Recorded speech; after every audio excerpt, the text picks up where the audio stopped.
Since as when তুলে দিতে হবে, দুটো বাক্যের মাঝখানে অ্যান্ড ব্যবহার করে দিলে কম্পাউন্ড হয়ে যাবে। খুব সোজা হিসাব।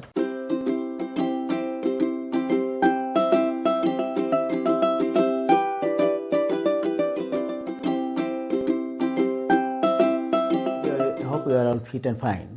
Today I will discuss very important part, second part, changing simple, complex and compound. Okay. এখন আমরা আজকে দ্বিতীয় পার্টটা আলোচনা করব। দ্বিতীয় পার্টের ভিতরে আমি গতদিন একটা শিখিয়েছিলাম, আজকে দ্বিতীয় পার্টের ভিতরে আমি এখন শিখব হলো since as when. Since as when, আগে শর্তটা জানতে হবে। সিন্স অ্যাজ হোয়েন যুক্ত বাক্যের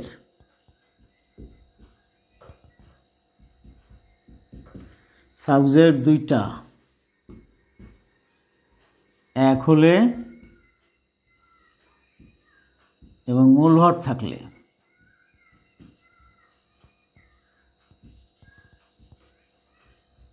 আচ্ছা, শর্তটা আমাদের জানতে হবে যে সিন্স অ্যাজ হোয়েন যুক্ত বাক্যের সাবজেক্ট দুটো এক, মূল ভার্ব। এই শর্তটাকে জানতে হবে। কমপ্লেক্স বাক্যে যদি সিন্স অ্যাজ হোয়েন দ্বারা যুক্ত বাক্য হয় এবং সাবজেক্ট দুটো যদি এক হয় তাহলে মূল ভার্ব থাকে, তাহলে পর আমরা সিম্পল করব, কমপ্লেক্স করব, সিম্পল এবং কম্পাউন্ড করব। কী নিয়ে করব সেটা জানার জন্য আমাদের মাথায় থাকতে হবে সিন্স অ্যাজ হোয়েন যুক্ত বাক্যের সাবজেক্ট যদি দুটো এক থাকে, ওকে, এবং যদি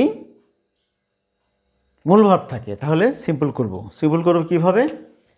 সিম্পল করার নিয়ম হলো V1 প্লাস আইএনজি প্লাস বাকি অংশ, অর্থাৎ ভার্বের সঙ্গে আইএনজি লিখবো আর বাকি যা আছে তাই করে দিতে হবে। অর্থাৎ সিন্স অ্যাজ হোয়েন বাদ দিতে হবে, প্রথম সাবজেক্ট বাদ দিতে হবে, মূল ভার্বের সঙ্গে মূল ভার্বের বর্তমান রূপের সঙ্গে আইএনজি লিখতে হবে, বাকি অংশ যা আছে সব লিখে দিলেই হয়ে যাবে। তবে প্রথম বাক্যে যদি কখনো নাউন থাকে তাহলে সেই নাউনটাকে দ্বিতীয় বাক্যের সাবজেক্টে লিখে দিতে হয়, ওকে। আর কম্পাউন্ড করার জন্য খুব সোজা, অ্যান্ড ব্যবহার করতে হবে। কম্পাউন্ড করার জন্য সিন্স অ্যাজ হোয়েন তুলে দিতে হবে, দুটো বাক্যের মাঝখানে অ্যান্ড ব্যবহার করে দিলে কম্পাউন্ড হয়ে যাবে। খুব সোজা হিসাব। যেমন as he played well, he won. এই যে as he played well, since as when এর ভিতরে অ্যাজ রয়েছে, তাহলে এখন কি হলো? এটা হলো কমপ্লেক্স বাক্য। সিন্স অ্যাজ হোয়েন যুক্ত বাক্যের তিনটার একটা আছে, মূল ভার্ব এখানে একটা, সাবজেক্ট দুটো এক আর মূল ভার্ব আছে। এমন সেন্স যদি থাকে এই তিনটা হলো ক্রাইটেরিয়া, তিনটা হলো শর্ত, ডিমান্ড হলো তিনটা। এই তিনটা আগে ডিমান্ড মনে ফুলফিল হলেই এই লাইনে যাওয়া যাবে। ডিমান্ডটা কি? সিন্স অ্যাজ হোয়েন যুক্ত বাক্য হতে হবে, দুটোর সাবজেক্ট এক হতে হবে আর মূল ভার্ব থাকতে হবে। থাকলেই আমরা সিম্পল করার জন্য কি করতে পারি? ভার্বের মূল ভার্ব প্রেজেন্ট ফর্মের সঙ্গে আইএনজি লিখে আর বাকি যা আছে তাই লিখব। আর কম্পাউন্ড করার জন্য কোনো কথা নেই, সিন্স অ্যাজ হোয়েন তুলে দিতে হবে আর দুই বাক্যের মাঝখানে অ্যান্ড লিখতে হবে। দেখি অ্যান্সারটা লেখা যাক। অ্যান্সার হলো প্লেয়িং ওয়েল,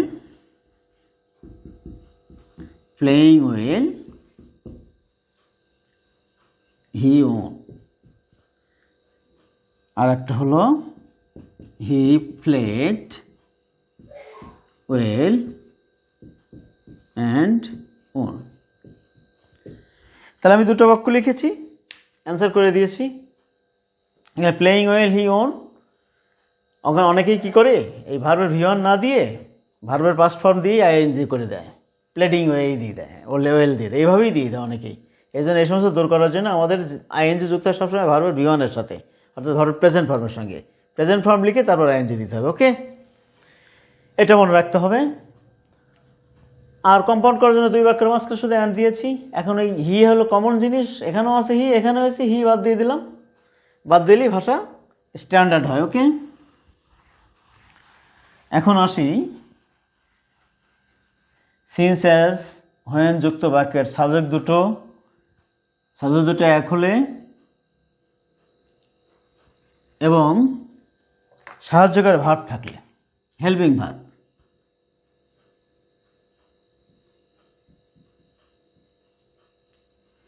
হেল্পিং ভার্ব থাকলে সিম্পল করার নিয়ম, ওকে। সিন্স অ্যাজ হোয়েন যুক্ত বাক্যের যদি সাবজেক্ট দুটো এক থাকে এবং হেল্পিং ভার্ব থাকলে সিম্পল করার জন্য কি করতে হবে? বি ভার্ব থাকলে বিং,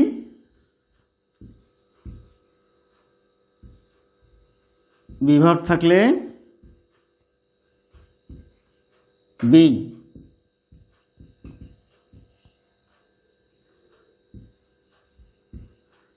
have verb থাকলে having,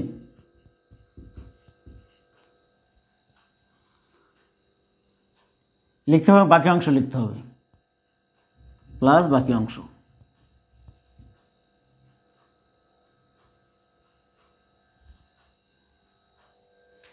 বাকি অংশ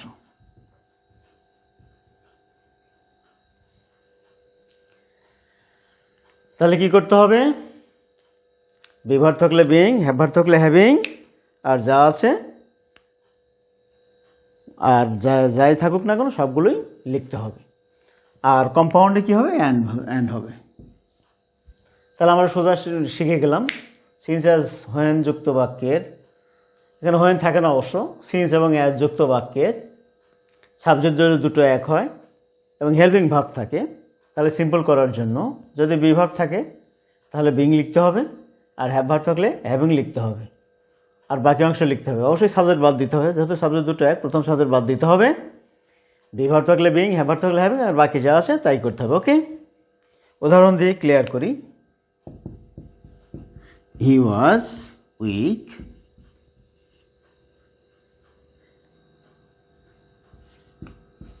as he was weak, he couldn't move. তাহলে হলো being weak,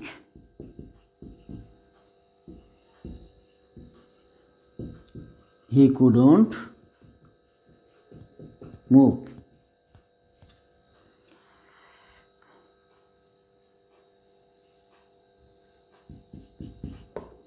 He was weak and couldn't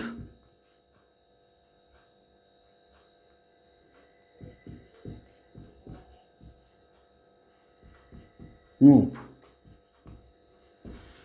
তাহলে আমরা সোজা শিখে গেলাম, আমরা দুটো করে ফেললাম। অ্যাজ হি ওয়াজ উইক, এখানে অ্যাজ হলো সিন্স অ্যাজ যুক্ত বাক্যের শর্ত, তারপর হি সাবজেক্ট এখানে, হি সাবজেক্ট এখানে আছে বি ভার্ব, সাহায্যকারী ভার্ব আছে। তাহলে আমরা কি করব? কোনো কথা নেই, সাবজেক্ট দুটো এক আছে, প্রথম সাবজেক্ট বাদ দিয়ে দিলাম, লিখে দিলাম বিং। আমরা জানি এম ইজ আর ওয়াজ আর এই পাঁচটা থাকলে আবার বিং লিখতে হয়, আর বাকি যা আছে সব লিখেছি। ওকে, আর এই দুটো বাক্য যেহেতু একই, সাবজেক্ট দুটো একই এবং দুই বাক্যের মাঝখানে অ্যান্ড দিয়েছি এবং দ্বিতীয় সাবজেক্টটা বাদ দিয়েছি, দিলেই কম্পাউন্ড হয়ে গেল। খুব সোজা হিসাব। হিসাবটা কি? হিসাবটা হলো সিন্স অ্যাজ হোয়েন যুক্ত বাক্যের শব্দ দুটো এক, সাহায্যকারী ভার্ব, সাহায্যকারী ভার্ব যাই থাকুক, বি ভার্ব থাকলে বিং লিখতে হবে, হ্যাভ ভার্ব থাকলে হ্যাভিং লিখতে হবে। ওকে, আর বাকি যা আছে তাই সিম্পল করার জন্য, আর কম্পাউন্ড করার জন্য অ্যান্ড ব্যবহার করতে হবে। খুব সোজা। এখন সিন্স অ্যাজ হোয়েন যুক্ত বাক্যের সাবজেক্ট দুটা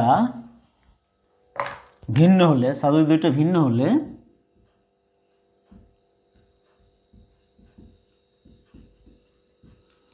এবং ভার্ব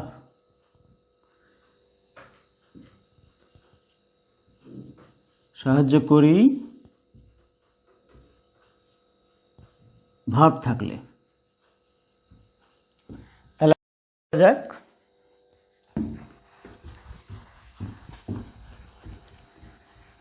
উদাহরণ খেয়াল করি।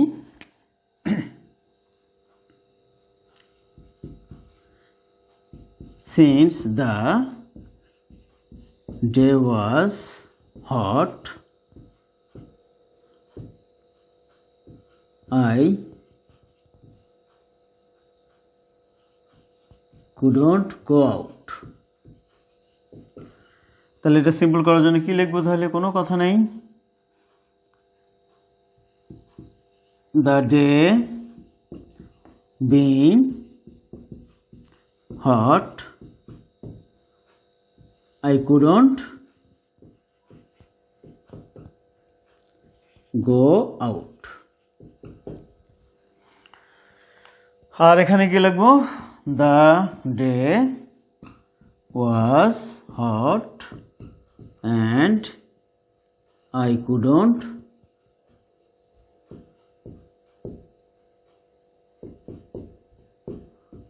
go out. খুব সোজা হিসাব। সোজা হিসাব কি শিখলাম? সিন্স অ্যাজ যুক্ত বাক্য যখন সাবজেক্ট ভিন্ন হবে তখন খুব সোজা বিভার থাকলে বিং এবং সাহায্যের ভাব। শর্তটা মনে রাখতে হবে, সিন্স অ্যাজ যুক্ত বাক্যের সাবজেক্ট দুটো ভিন্ন এবং সাহায্যের ভাব, এই শর্তটা মুখস্থ রাখতেই হবে, তবেই আমি এটা করতে পারবো।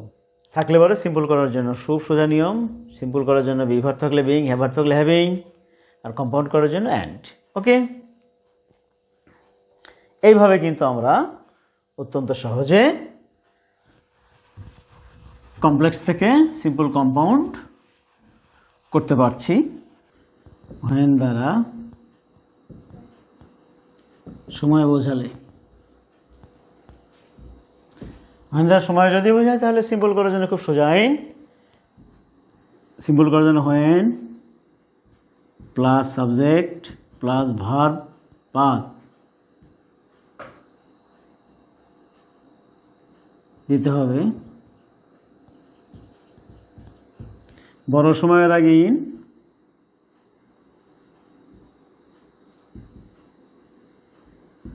সময়ের পূর্বে ইন, ছোট সময়ের পূর্বে অ্যাট, দিনের পূর্বে অন লিখতে হবে। তাহলে হোয়েন দ্বারা যদি সময় বোঝায় তাহলে আমরা সোজা বুঝলাম, সিম্পল করার সময় সাবজেক্ট হোয়েন সাবজেক্ট ভার্ব বাদ দিতে হবে, হোয়েন সাবজেক্ট ভার্ব বাদ দিতে হবে। বড় সময় যদি বোঝায় তাহলে সেই বড় সময়ের আগে ইন লিখতে হবে, ছোট সময় বোঝালে তার আগে অ্যাট লিখতে হবে এবং দিনের আগে অন লিখে দিলেই আমাদের অ্যান্সার হয়ে যাবে। আর কম্পাউন্ড করার জন্য কোনো কথা নেই, দুটো বাক্যের মাঝখানে অ্যান্ড লিখে দিলেই হয়ে যাবে। ওকে, আর কম্পাউন্ড করার জন্য লিখতে হবে অ্যান্ড। তাহলে এখন উদাহরণ দেখি। ইট ওয়াজ 10 AM and I went there. It was 10 AM and I went there. এটা ছিল 10টা, আমি সেখানে গিয়েছিলাম। তাহলে সিম্পল করার জন্য আমাদের কী করতে হবে? সাবজেক্ট ভার্ব, সরি হোয়েন দেইনি, when it was 10 AM, when it was 10 AM I went there। এই বাক্যকে এই হোয়েন যুক্ত বাক্য সময় বুঝিয়েছে। তাহলে এই 10 AM অল্প সময়, অল্প সময় থাকলে তার আগে ইন অ্যাট লিখতে হবে। ওকে, অল্প সময় আমি একটা বাক্য লিখেছি, এখানে when it was 10 AM I went there।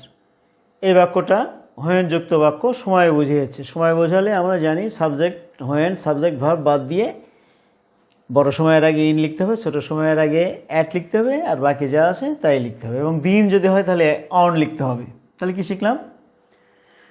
When দ্বারা সময় বোঝালে হোয়েন সাবজেক্ট এবং ভার্ব বাদ দিতে হবে, বাদ দিয়ে বড় সময়ে যদি বোঝায় তার পূর্বে ইন, ছোট সময়ের পূর্বে অ্যাট এবং দিনের পূর্বে অন লিখতে হবে।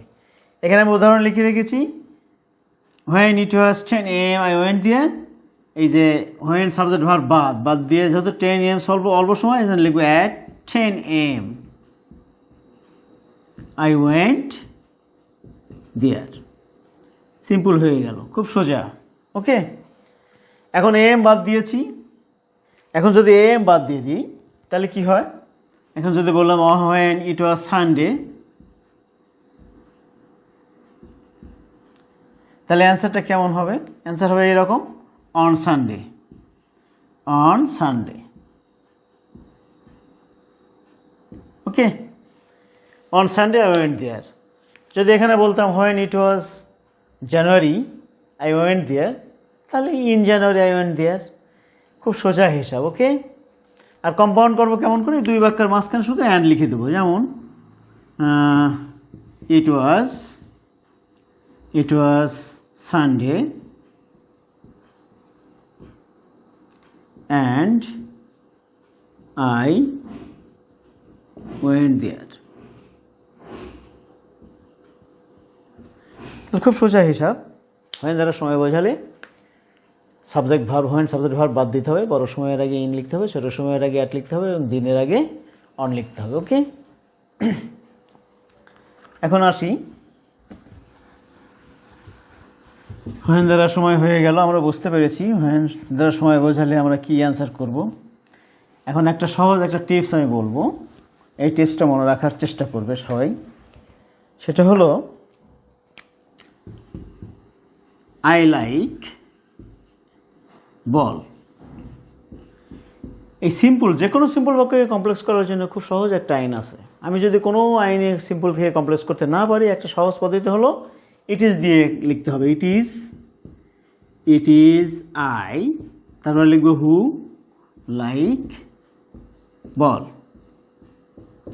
এইভাবে করা যায়, অর্থাৎ ইট ইজ লিখতে হবে, ইট ইজ লিখে সাবজেক্ট লিখতে হয়, সাবজেক্ট যদি ব্যক্তি হয় তাহলে হু লিখবো, বস্তু হলে হোয়াট লিখতে হবে। ওকে, যেমন যদি এইভাবে বলি দিস পেন ইজ ব্ল্যাক। আমি এই সিম্পল বাক্যটাকে কমপ্লেক্স করার জন্য কোনো আইন খুঁজে পাচ্ছি না, তখন কি করব? তখন বলতে হলো ইট ইজ দিস পেন, এভাবে লিখব ইট ইজ দিস পেন,